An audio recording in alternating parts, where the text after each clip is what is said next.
इकडे बनत आहे खीर. खीर म्हणजे माझ्यासाठी एक जिव्हाळ्याचा विषय झालेला आहे.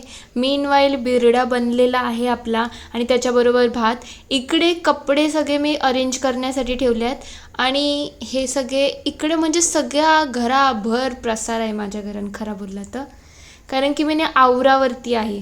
मी सगळं एक एक करून सॉर्ट केलं आणि सगळे बॉक्सेसमध्ये टाकले आणि हे सगळं केल्याच्यानंतर मी अक्षरशः थकून गेली होती. का आता माझ्याकडून काय होत नाही आहे.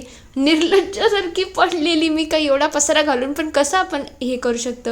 पण ठीक आहे, कधी कधी मूड, एवढं काम केल्याच्यानंतर मूड खराब होऊ शकतं. आणि त्यानंतर मी पोरींसाठी आणलेलं हे म्हणजे हा पम्पकिन आहे, पम्पकिनला भोपळा. त्यानंतर मी ट्राय करत होते की हे निघतं का, पण नाही निघालं हे. त्यानंतर पीनट आणि हे ग्रेप्स आहेत आणि याचे वरचं टोपण आहे ना ते सुद्धा निघते. हे बघून मला खूप असं आश्चर्य वाटलं, काय आजकाल रबर येतात यार. मीनवाईल पेन आणि कलर्स आणलेले आरूसाठी.